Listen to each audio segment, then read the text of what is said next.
Ever reach for a doorknob and zap?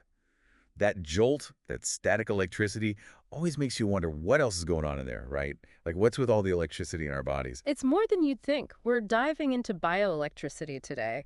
How our cells use electrical signals. It's pretty amazing. Cells with their own tiny power grids. Wild. And we're diving deep into some research today, a paper all about how those signals, they can actually change whether a cell grows, divides, even what type of cell it becomes. This research is exciting because we've seen the correlations for a while, but this goes deeper. The mechanisms, the how and why of electrical signals affecting cells. Okay, so break it down for us. The paper focuses on something called transmembrane potential, or VM. What is that exactly? So picture a cell membrane, like the wall of a house. Now imagine the electrical charge difference between the inside and the outside of that wall. That's VM. Like a battery's charge, but for a cell. So high VM, that's a fully charged I battery. got it. High charge or hypopolarized usually means the cell is dormant, kind of like it's on standby, but low charge, depolarized, that cell is usually active, maybe even dividing. A mood ring, but for cells. But how does this VMIM affect something as big as, like, cell growth? Well, they looked at injured astrocytes, cells in the brain. When injured, their VM, it became depolarized, less charged. And guess what? This seemed to actually trigger more cell division, like they were trying to fix the damage. Our body's using electrical signals for repairs. Ah, That's wild. it is a built-in repair system, all electric.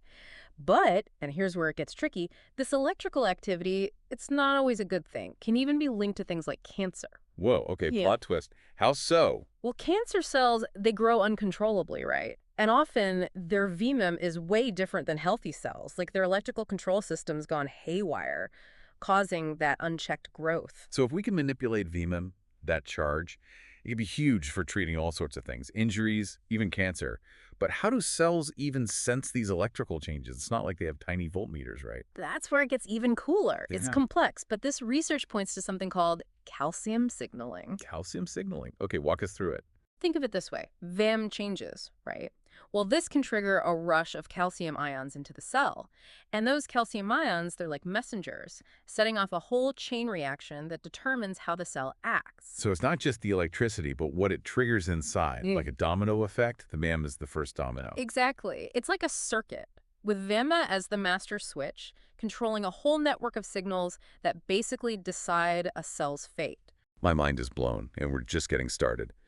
We'll be back after the break to go deeper into bioelectricity, how it affects cell specialization, even the regenerative abilities of some amazing creatures. Stay tuned.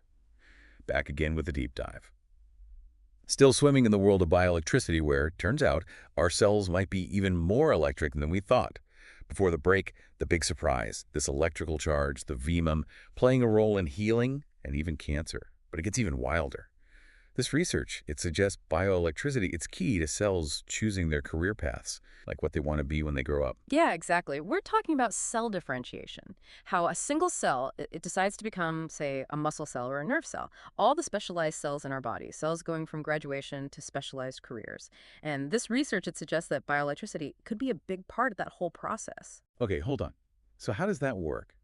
Do cells get, like, little diplomas based on their electrical charge? Congrats, you're a neuron now. Haha, not quite.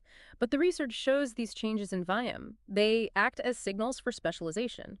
One example, during the formation of muscle fibers, something really interesting happens. The cells, they get hyperpolarized. So their VMM, it becomes more negative.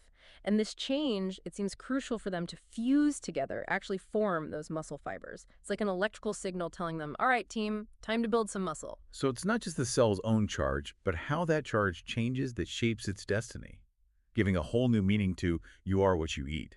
Maybe it's more like you are what your voltage makes you. I like that. And the implications, they're huge, right? If we can figure out how to manipulate these electrical signals, it could open up some crazy possibilities in regenerative medicine. Imagine using bioelectricity to, like, direct stem cells, tell them to become specific cell types.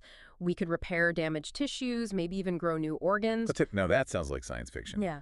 But it makes you think, if this electrical signaling is so important to how our cells function, why are scientists just figuring this out now? You've hit on a key point. The research paper actually talks about how complex all this is. They compare it to trying to break a code, like a really complex code. Layers of interactions and feedback loops. It's not just measuring voltage and flipping a switch. There's way more to uncover. So high-level code breaking, but that makes it even more interesting to explore, right?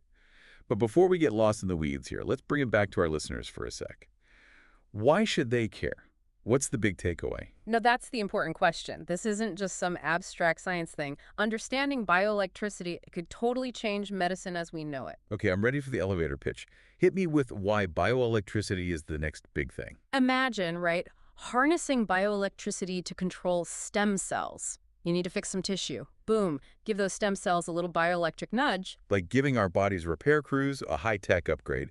I gotta say, though, messing with electricity inside the human body, that's a little, intense. It's natural to feel that way. But that's why this research is so important. Exploring these things carefully, ethically, and the potential benefits. Huge.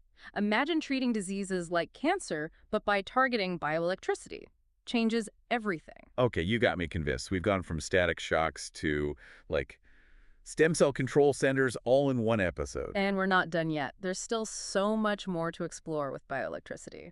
Up next, we're diving into some incredible regenerative abilities found in nature. Trust me, you're going to be amazed. Back again. Yeah.